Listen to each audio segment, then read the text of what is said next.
Assalamualaikum warahmatullahi wabarakatuh. Salam sejahtera. Om Swastiastu, Namo Buddhaya, salam kebajikan rahayu. Ibu bapak guru hebat di seluruh Indonesia, perkenalkan, saya Iksan Nur Arif dari SD Plus Marhamah, calon guru penggerak Angkatan 8, Kota Padang, Provinsi Sumatera Barat. Ibu bapak guru hebat di seluruh Indonesia, jika kita mendengar kata disiplin, kira-kira apa yang terbayang dalam pikiran kita?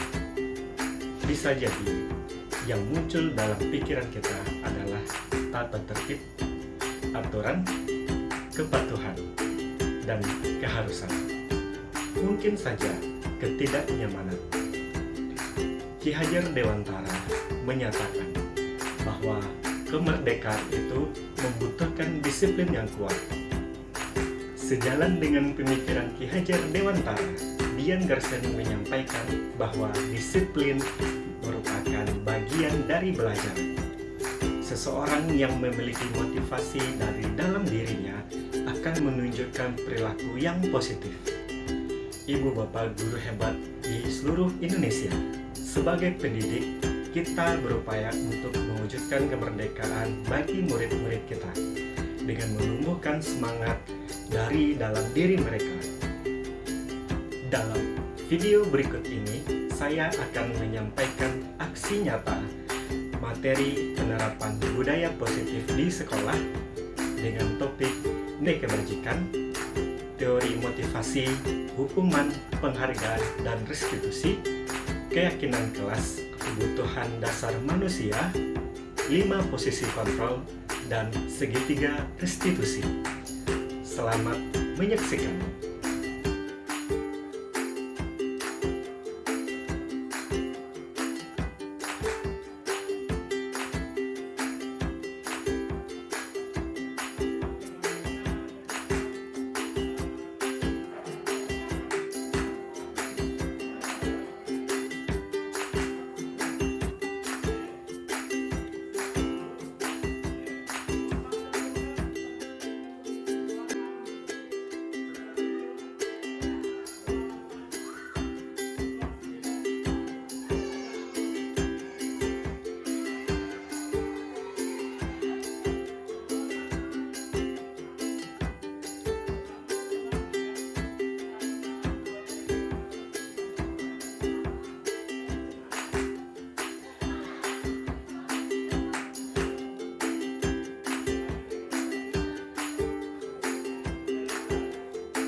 Bismillahirrahmanirrahim. Assalamualaikum warahmatullahi wabarakatuh.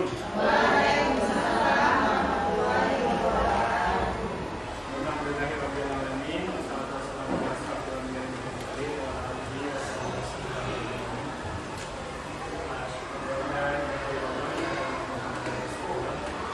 Ibu bapak, rekan-rekan sekalian, guru dan karyawan Puskesmas Matamah, mudah-mudahan di siang ini bisa mengikuti kegiatan kota Talia dari penerapan gaya disiplin positif.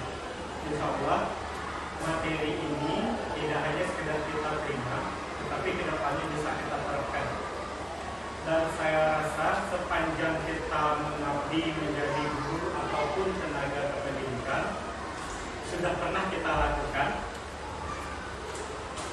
Tapi pertanyaannya apakah itu sesuai dengan idealnya, seharusnya sudah tepat atau kurang tepat. Tetapi pahamilah yang kita pelajari pada hari ini itu berkenaan dengan profesionalitas kita sebagai pendidik, sebagai guru. Meskipun ibu bapak berada di kantor, guru olahraga, pustakawan, atau apapun posisinya di sebuah sekolah, bapak ibu tetap dianggap labelnya adalah guru. Ya, pahami ini.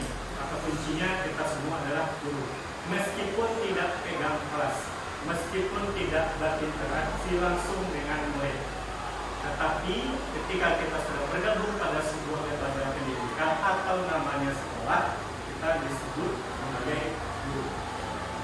Ya, bisa kita pahami semua itu? Bapak dan bapak, ada bapak dan bapaknya ada teman.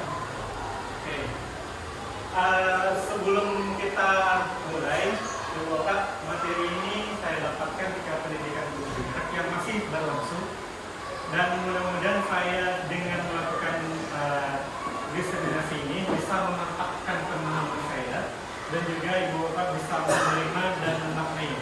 Tetapi dalam waktu yang mungkin singkat, saya rasa ini akan cukup berat. 6 topik yang akan kita pelajari hari ini itu dalam waktu sekitar 1 atau 2 jam itu akan berat untuk dicerna. Tetapi saya akan berusaha menyingkatnya berdasarkan pengalaman dengan beraktivitas. Ya, oke. Siap ibu bapak ya? Siap?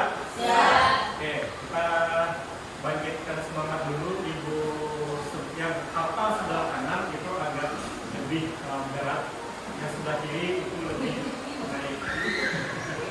Saya di bapak nyembang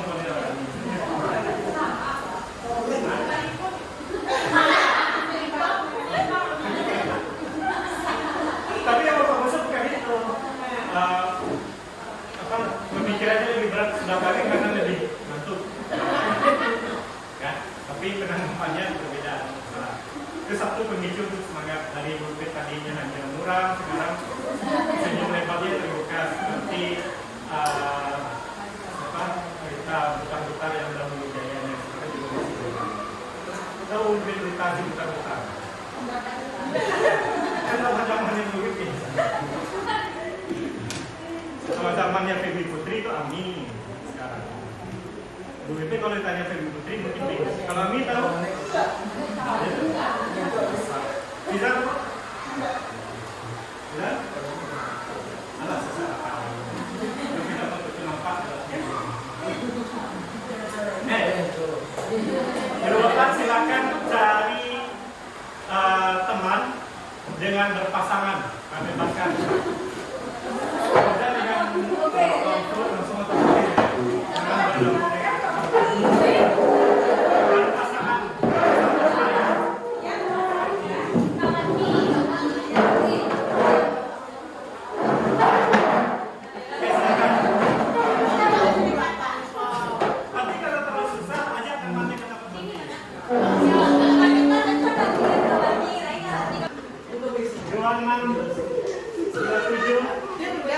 Dua 8, 29, 30.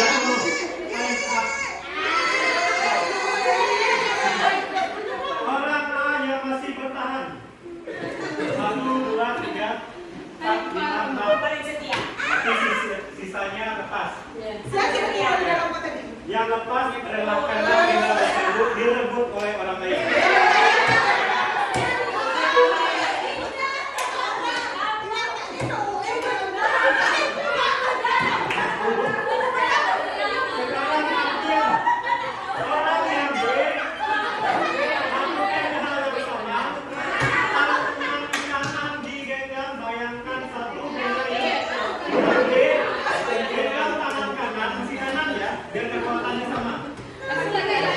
Bayangkan benda yang tidak boleh dilihat orang lain. Ada tidak orang, ada si A tidak tahu yang kita genggam apa. Oke? Dalam setengah 5 detik, yang A buka kepala orang B. Dalam 5 detik. Mulai ya. 1, 2, 3. 1, 2, 3, 4,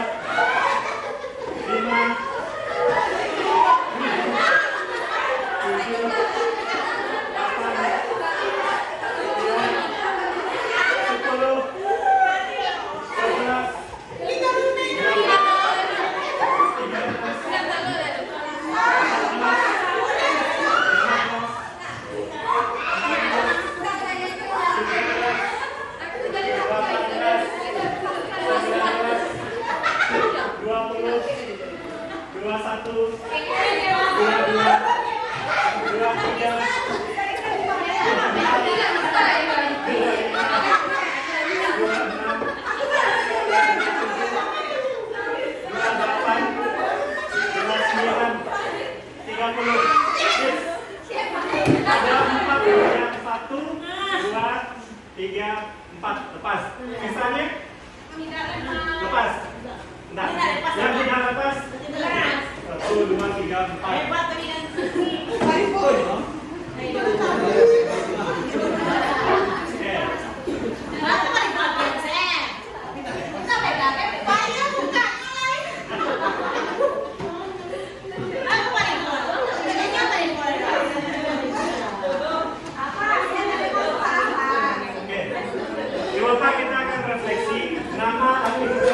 Disebut adalah cobalah buka. Apa maksudnya? Ini. Cobalah buka. Pertanyaan pertama, saya minta nanti responnya. Apakah A atau B membuka kepala tangan Anda? Mengapa? Apa alasan A atau B membuka kepala tangan Anda?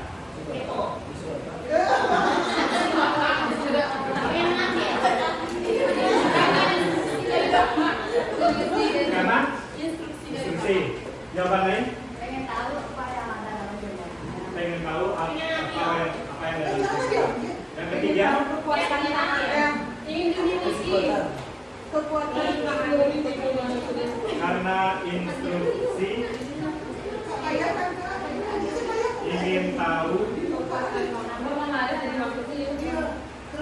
Ada lagi?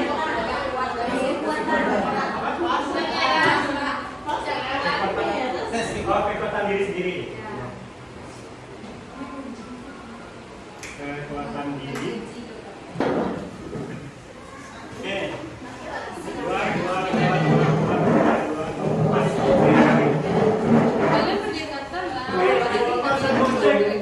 2 tangan di atas tanpa pegang apapun, tanpa pegang pena, handphone, cincin,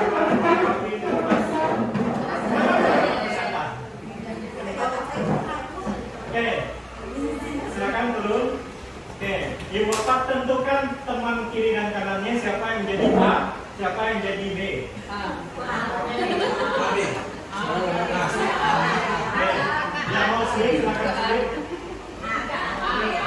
Oke, sip. Sekarang orang yang A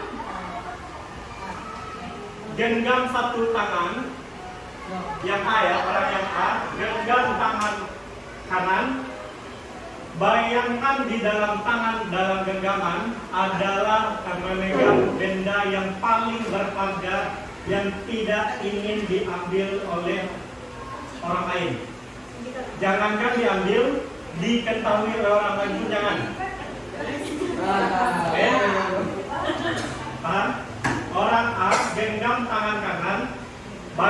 di dalam genggaman itu ada benda yang paling berharga yang tidak boleh diketahui orang lain, apalagi dimiliki orang lain. Oke? Sekarang orang yang B pegang tangan kanan orang A dengan dua tangan.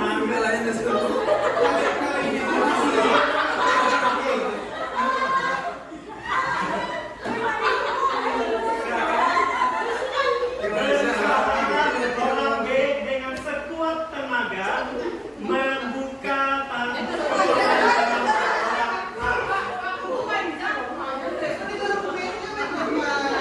Orang B bukalah dengan sekuat tenaga kepala tangan orang A. Dua, tiga,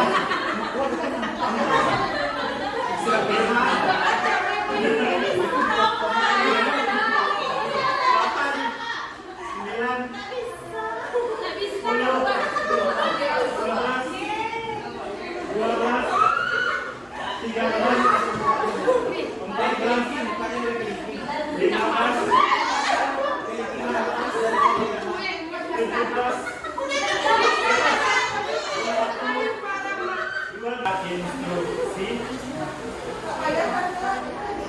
ingin tahu ada lagi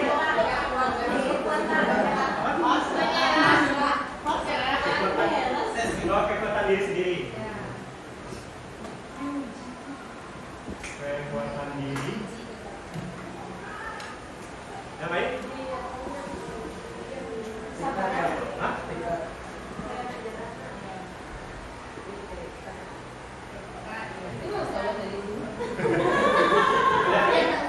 Ada beda? Sepakat? Pasrah?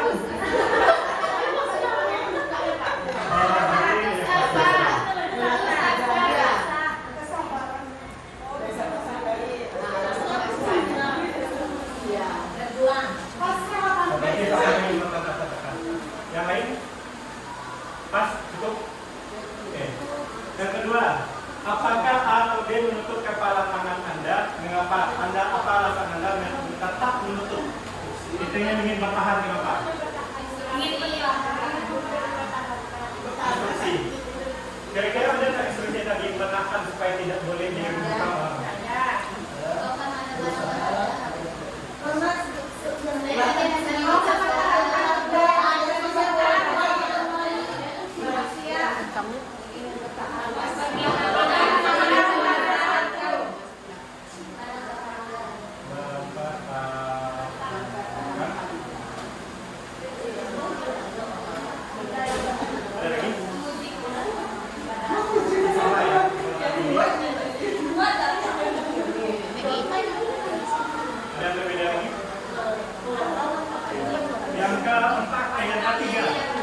Dalam kegiatan ini sesungguhnya siapa yang memegang kendali? Diri sendiri. Kalau diri sendiri, yang menyatakan diri sendiri. Tinggi ya? 1, 2, 3, 4, 5, 6, 7.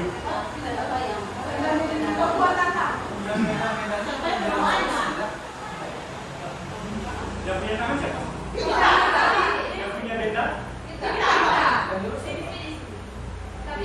Terlepas dari yang menginstruksikan, kan Bapak tidak, karena instruksinya tidak ada, silakan dilepas sesuai dengan keinginan.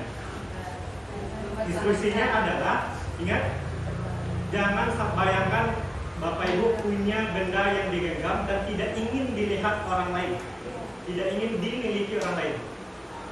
Instruksinya itu, pas ya. Berarti yang pegang kendali supaya kita tetap bertahan ketika kepala tangan kami dimiliki oleh orang lain, tidak dibuka oleh orang lain adalah diri sendiri. Itu disebut dengan kontrol. Kalau misalkan ada yang lepas kepala tangan oleh orang yang A atau B, berarti kekuatan diri kita diberi atau dikendalikan oleh orang lain. Satu, karena tadi ada jawaban pasrah.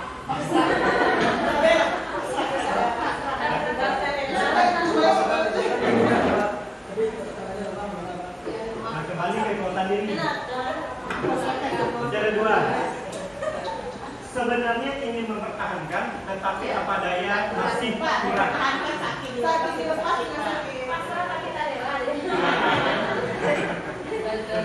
Pasrah tapi tak rela.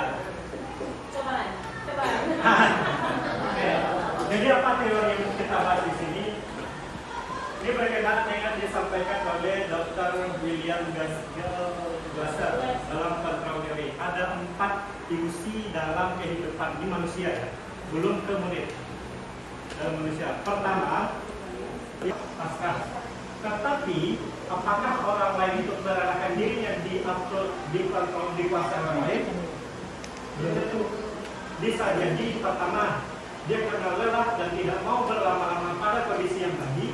Contoh, Bapak Ibu ingin membuka tangan kepala tangan teman, ketika orang lain tidak mau berlama-lama, orang lain mengganggu, kemudian memberikan semacam kerusakan terhadap kondisi kita, akhirnya buka saja. Kalau sudah buka, berarti orang sudah selesai, kondisinya sudah habis. Apakah masih dilanjutkan ketika kita kepala tangan tadi masih jika sudah dibuka, orang lain masih berada di lingkungan itu? Enggak ya? Nah, itu dia disebut tadi. Ada orang yang pasrah tapi rela, ada orang pasrah tapi tak rela, ada juga karakter orang atau murid yang hanya ketika bergantung dengan seseorang, dia melakukan apa yang dikontrol atau dikuasai oleh orang lain. Harus di sini? Bingung? Nanti kita jabarkan lagi. Yang kedua, ada di sini penguatan positif. Kalau bahasa sehari-hari di sini adalah bujukan atau rayuan. Adakah Ibu Bapak praktekkan hal ini tadi? Bukan selalu. Sakit. Kalimatnya seperti itu. Cepatlah biar selesai. Pernah melakukan hal ini? Coba bayangkan sepanjang Ibu Bapak dalam pergi tidur, bekerja, belajar di rumah, bersosialisasi dengan orang lain, termasuk membujuk diri sendiri atau menguatkan diri sendiri. Misal, pada siang ini kondisi yang cukup panas, ikuti saja, yang penting ini selesai, jam 3 jalan untuk menuju jam 3, kegiatan ini berakhir. Ada yang memunculkan motivasi itu tadi? Ada.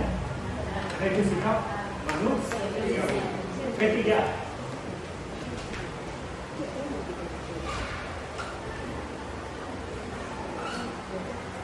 ilusi bahwa kritik dan membuat orang merasa bersalah dapat menguatkan karakter. Contohnya tadi ini, maaf ya Citra, karena tadi Citra menyampaikan bukunya panjang sehingga temannya atau lawan mainnya itu merasa ada yang distract atau terganggu dengan kondisi si Citra. Makanya dia berusaha itu menjadikan suatu power. Ya kan? Kenapa? Setuju nggak? Contoh kedua, Bu Pit dengan Bu Des. Entah, ini Pak, entah berkenaan dengan kekuatan diri atau ya, masa gitu. Sehingga tekad berkurang, muncullah kepasrahan. Biarlah orang lain mengontrol diri terhadap apa yang kita miliki, asalkan tidak habis.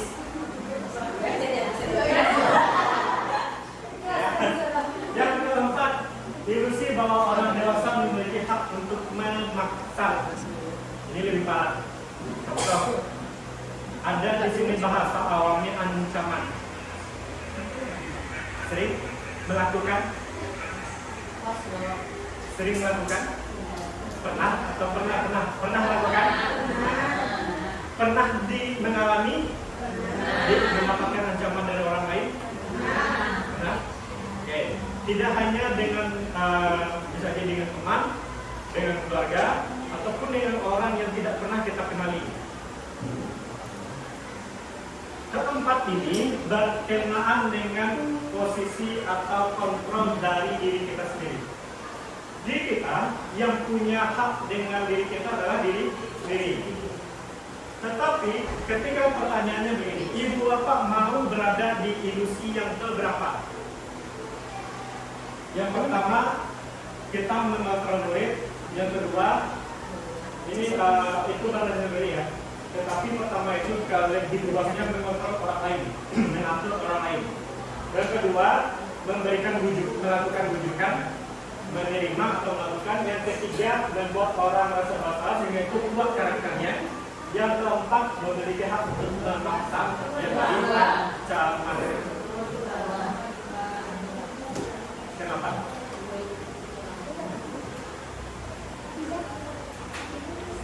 Ada yang bisa menyampaikan? Saudara, 1, 3.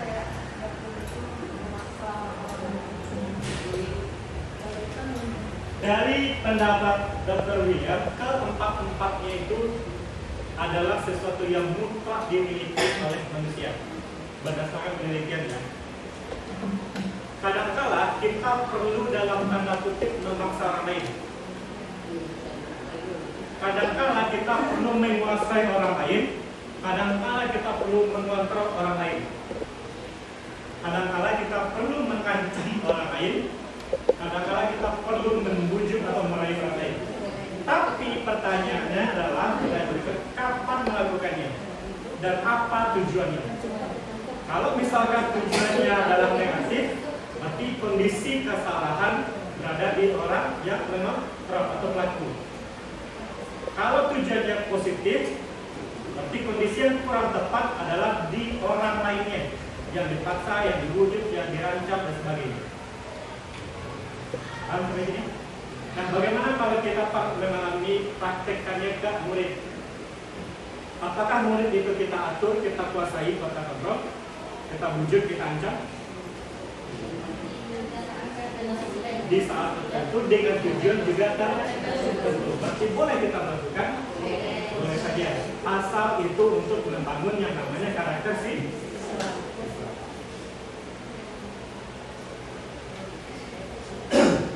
Empat ilusi tadi berkenaan dari stimulus ke respon. Apa maksudnya? Pertama, pada dasarnya realita manusia itu memerlukan sebuah kebutuhan. Diubah setelah kita lakukan aktivitas coba buka, kebutuhan kita masing-masing itu berbeda. Yang kedua, semua orang melihat hal yang sama. Ibu bapak duduk, saya berdiri. Apakah ibu bapak melihat hal yang sama? Tetapi apakah ibu memahami hal yang sama?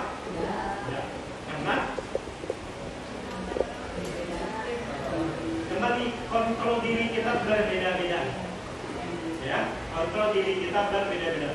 Contoh, Ayu yang duduk dengan Bina, pemikirannya agak lebih berbeda ketika dengan Fauzan dengan Beko duduknya di depan. Sadar ya. Ketiga, kita mencoba mengubah orang lain agar berpandangan sama dengan kita. Berpandangan itu pemahamannya sama. Contoh, yang saya lakukan sekarang, saya berusaha membuat Bapak Ibu pemahamannya sama dengan saya. Tetapi idealnya adalah kita berusaha, atau saya berusaha memahami pandangan orang lain tentang dunia berdasarkan kontrol masing-masing. Jika itu positif, lakukan. Jika itu negatif, silakan ambil pelajaran. Keempat, orang lain bisa mengontrol saya. Bisa? Nah, tapi jika dilakukan ilusi dan aktivitas tadi, hanya diri yang bisa mengontrol diri ini. Apakah Wati bisa mengontrol saya?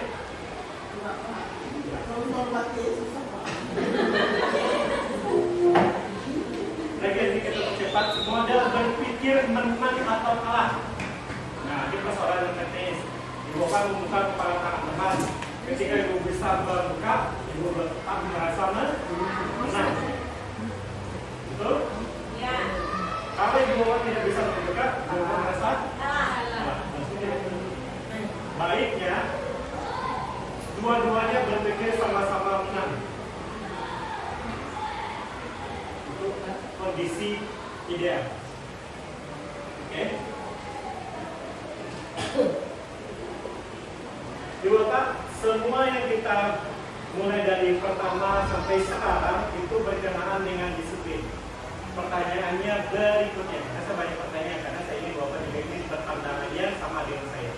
Meskipun nanti pada praktek dan paradigmanya mudah-mudahan bisa dilengkapi. Yang Ibu Bapak ketahui tentang disiplin apa? Kan harus selalu kita lakukan aktivitas setiap hari, walaupun kadang-kadang kita merasakan dan dalam waktu yang Rutinitas yang harus dilakukan meskipun terpaksa, meskipun kondisinya tidak suka, tetapi harus selalu dilakukan. Ada yang lain? Disiplin dengan melakukan sesuatu sesuai aturan. Aturan dengan yang lain? Ada yang berbeda atau ikut atau masih mengamalkan atau mengamalkan? Silakan.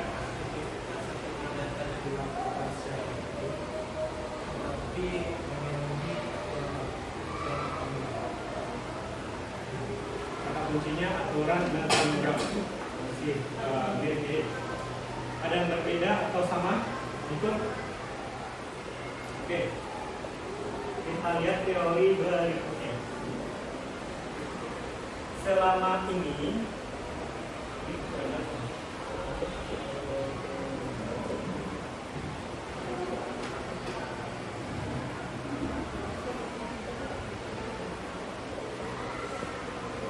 bisa bacakan saja.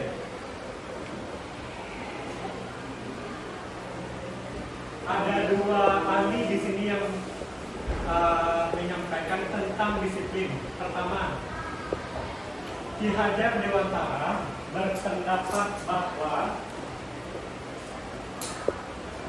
yang namanya disiplin itu adalah merdeka. Dalam artian tidak terlepas dari perintah, kemudian lebih bisa membuat perintah sendiri dengan keadaan diri. Apa maksudnya? Ketika sebuah aturan disampaikan oleh Pak Fauzan dengan Pak Eko, sebuah kedisiplinan itu muncul ketika kita mengikutinya dengan penuh tanggung jawab. Tetapi kata Ki Hajar, ketika kita, jadi kita ya, bukan orang lain dulu. Ketika kita meyakinkan sebuah aturan itu adalah sesuatu yang harus dilakukan, kita menganggap itu sebuah kewajiban dan keharusan. Nantilah dulu urusan tanggung jawab, ya, masih berbicara tentang keharusan untuk diri sendiri. Misal contoh, kita berkumpul di sini tadi pukul 1. Itu aturan ya, mengenakan pakaian dinas, terus kemudian mengikuti kegiatan. Itu aturan. Tetapi ketika kita disiplin, kita boleh saja tidak datang tepat waktu, tetapi lebih awal. Itu disebut disiplin menurut Ki Hajar Dewantara. Tetapi menurut dia ya, menyatakan bahwa arti kata disiplin berkonotasi dengan disiplin diri dari murid-murid, di mana membuat seseorang menggali potensinya menuju sebuah tujuan. Tetapi kuncinya adalah tujuan. Bapak Ibu hadir di sini sesuai instruksinya adalah jam 1. Tujuan Bapak Ibu untuk mendisiplinkan diri adalah bisa mengikuti kegiatan dari awal. Risikonya ketika tidak mengikuti dari awal, saya akan kekurangan, saya akan kebingungan. Oke? Langsung sini bedanya. Selama ini konotasinya disiplin itu adalah aturan. Ini kita kaji lebih lanjut ke depan. Oke, sebelum kita lanjut, karena masih ada banyak aktivitas berikutnya saya minta Ibu Bapak menuliskan yang namanya kesepakatan kita sampai nanti berakhirnya kegiatan ini. Oke? harus dilaksanakan. Rutinitas yang harus dilakukan meskipun terpaksa, meskipun melakukan sesuatu sesuai aturan. Aturan ingat ya. Yang lain akan berbeda atau ikut atau masih no mandan atau no comment. aktivitas atau kegiatan yang dilakukan secara rutin, tapi memenuhi aturan waktu dan tanggung jawab.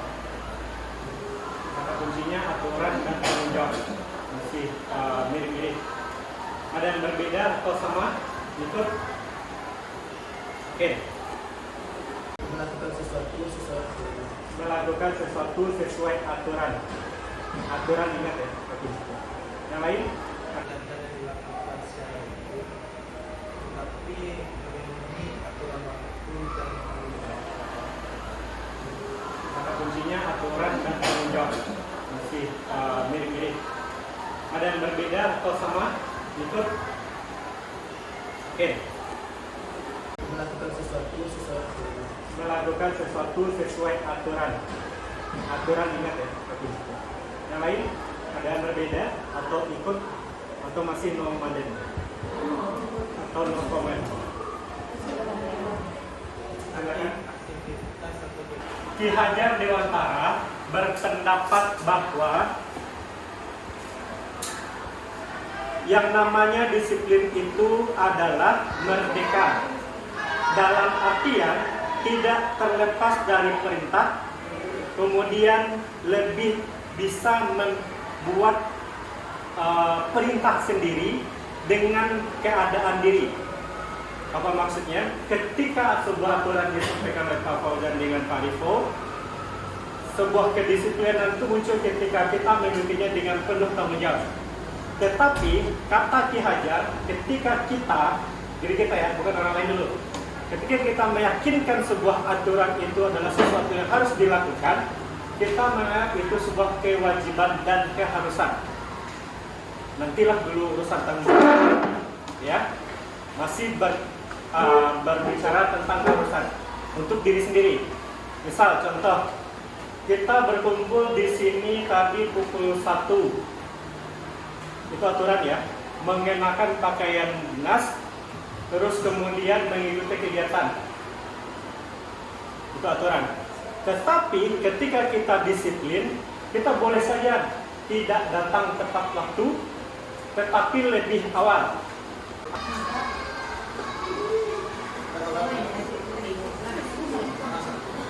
Aturan satu ya.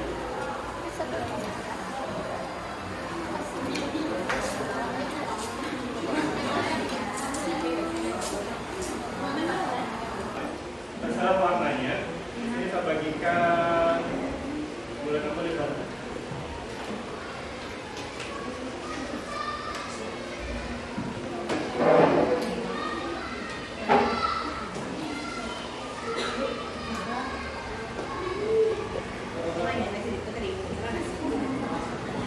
Aturan satu ya.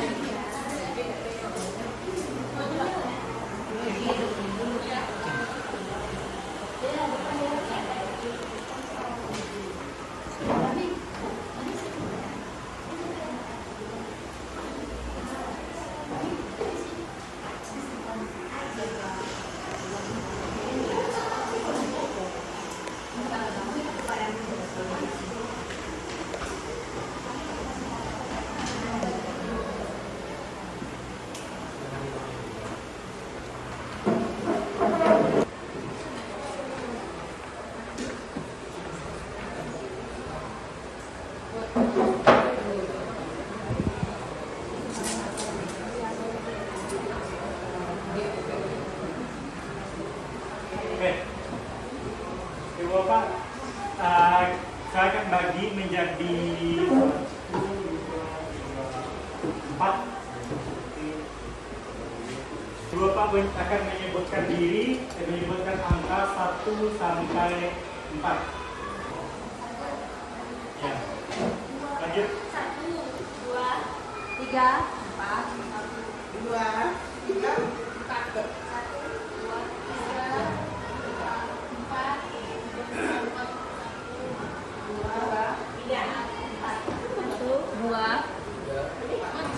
Oke, silakan dudukkan nomornya.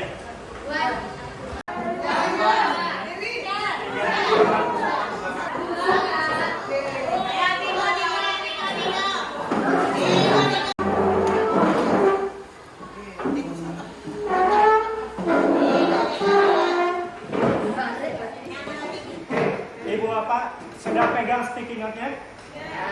Sudah pegang alat tulis? Sudah, boleh punya teman. Saya minta Ibu Bapak masing-masing diri. Jadi kalau ada 4 kali 4 berarti 16. Tuliskan kesepakatan yang akan kita lakukan dalam kegiatan hari ini. Bebas apa saja. Contoh, mengerjakan tugas dengan penuh semangat. Contoh kedua, menulis dengan rapi tulisan atau pikiran.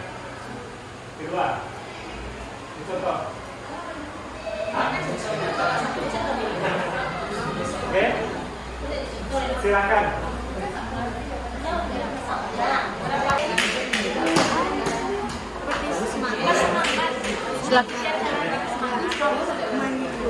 Beda-beda.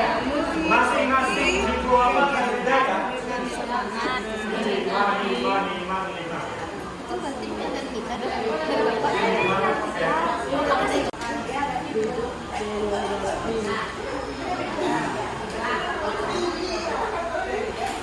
Jika sudah, silakan ditempel ke kartu. Antusias, selalu semangat apapun kondisinya. Bekerja sama dengan tim atau kelompok. Semangat sampai selesai. Bekerja sama dalam kelompok dengan semangat dan tepat waktu mengerjakan yang diinstruksikan. Tulis dengan rapi. Jangan lupa tersenyum. Memulai dan mengakhiri kegiatan sesuai waktu yang direncanakan, kecuali ada hal-hal lainnya yang dirasa perlu. Hal ini untuk melatih ketepatan rencana dan kedisiplinan waktu serta kegiatan rencana. Lahir dan mengisi absen pula. Oke, tepuk tangan dulu. Terima kasih Ibu Lina. Ada beberapa yang menyampaikan tetap semangat. Jangan lupa tersenyum. Oke, nah Ibu Bapak sudah dengar semua ya kesepakatan yang ditulis. Kira-kira sepakat untuk menjalankan ke 20 poin ini?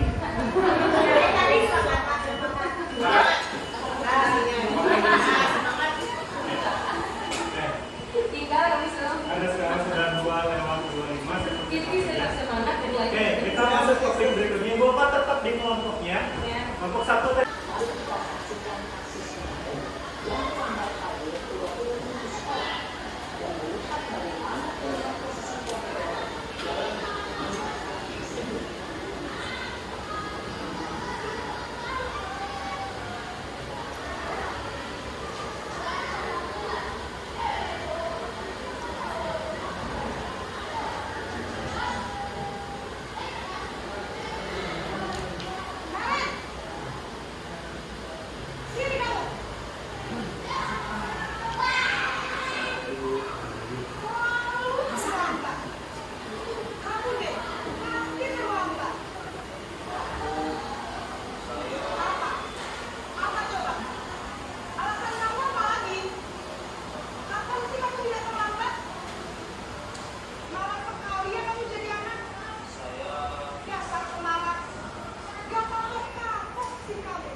Selamat siang Alis. Siang Pak. Sehat? Sehat Pak. Udah selesai makan siangnya? Udah Pak. Baik. Kira-kira Alis tahu nggak kalau Bapak ajak ke sini? Tahu Pak. Kenapa? Tadi kali potong antrian pas selesai harus acara. Potong antrian. Kira-kira potong antrian itu gimana? Baik atau boleh dilakukan? Nggak baik. Nggak boleh. Nah, kira-kira Bapak pengen tahu kenapa Khalid buru-buru atau potong antrian pagi tadi? Haus Kak. Haus? Iya, haus. Emang nggak minum sebelum upacara? Enggak. Enggak ya? Tapi begini, paham sih ya, haus kalau kita upacara tadi panas ya, mataharinya cukup terik. Tapi kalau kita potong antrian dan baris rapi sampai hampir pagi teman itu kira-kira baik nggak? Harusnya gimana? Sesuai nggak dengan keyakinan sekolah kita? Tidak. Nah, harusnya kita gimana? Ikut antrian. Tertib ya, jadi barisnya satu baris ya. Biar kita upacaranya bagus, tertib, terus dapat pengajian ketika selesai upacara. Minumnya kapan? Sebelum upacara. Jadi udah siap untuk upacara ya.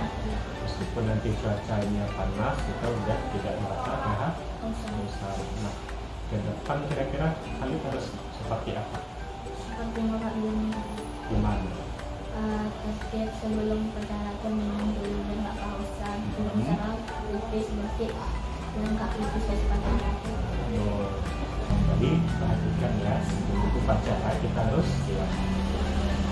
Terima kasih ya. Terima kasih ya. Silakan kembali ke kelas.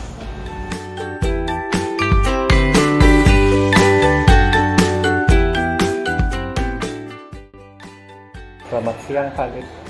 Selamat siang, Pak. Khalid sehat? Sehat. Kok keringetan banyak? Kok banyak keringatan? Hah? Capean. Capean? Khalid tahu nggak kira-kira Bapak panggil ke sini kenapa? Nggak tahu. Nggak tahu. Pagi tadi Bapak lihat Farid mondar-mandir di lantai 2. Kenapa? Pak itu nggak bawa topi sama dasi, Pak. Nggak bawa topi sama dasi? Iya. Kenapa? Soalnya terburu-buru dari rumah ke sekolah, Pak. Terburu-buru. Nggak apa-apa. Terus kenapa nggak langsung turun aja ke lapangan? Soalnya takut kena hukuman oleh guru. Takut kena hukuman? Iya. Kamu pernah dihukum? Pernah? Pernah. Jadi begini, kelupaan itu manusiawi. Dan kita manusia itu wajar kalau lupa. Tetapi kita seorang siswa mau berangkat sekolah itu harus siapkan semuanya. Nah, pertanyaannya kira-kira kapan kita menyiapkan topi, dasi, pakaian itu? Apakah di pagi hari atau kapan? Minggu malam. Minggu malam. Tapi begini, hebatnya Farid kan tidak terlambat ke sekolah karena buru-buru supaya datang lebih awal. Meskipun dasi sama topinya lupa. Kira-kira kalau lain kali Farid kelupaan sama dasi, topi atau misalkan ada yang lain, kira-kira apa yang harus dilakukan? Minta maaf. Minta maaf pertama. Terus yang kemudian kedua, janji untuk membawa topi dan dasi dan dasinya. seterusnya. Nah, tapi di sini Bapak ingatkan tidak ada yang namanya hukuman.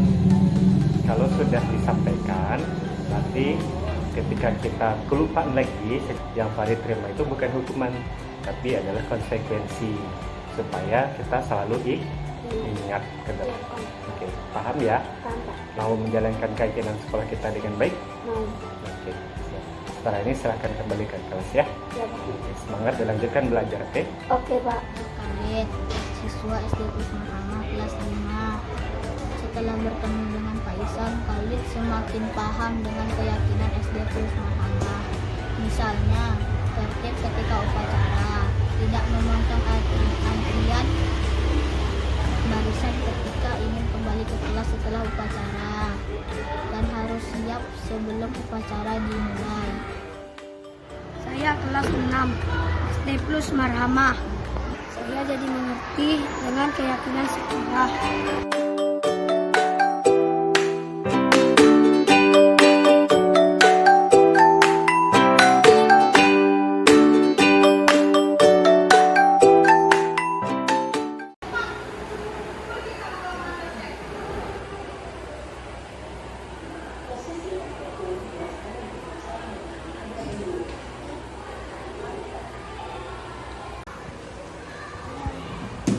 Nulis.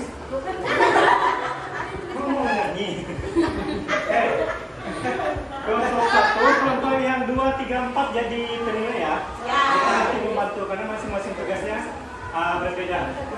Kelompok 1 silakan Anda berdiskusi berdasarkan 20 kesepakatan. Bagi saja tugas atau mau ada yang membacakan, yang satu nulis atau yang dua lagi mengaku. Ini papannya dibagi jadi 4 bagian, jadi dari 1, 2, 3, 4. Baru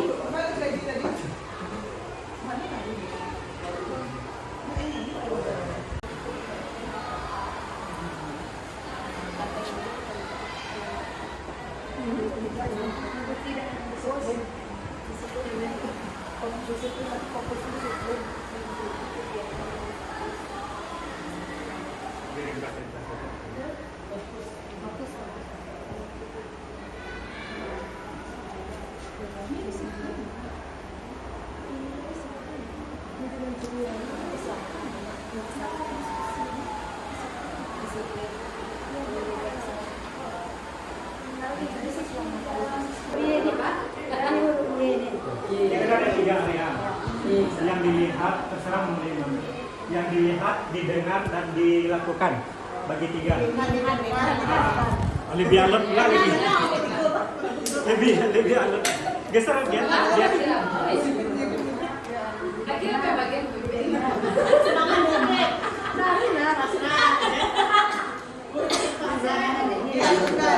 Dilakukan. Mengikuti kegiatan dengan fokus. Ibu bapak guru hebat di seluruh Indonesia. Demikian tayangan penerapan budaya positif dalam bentuk aksi nyata di sekolah. Semoga bermanfaat untuk menumbuhkan disiplin positif bagi diri kita dan diri murid-murid. Salam guru penggerak, tergerak, bergerak, dan menggerakkan. Assalamualaikum warahmatullahi wabarakatuh.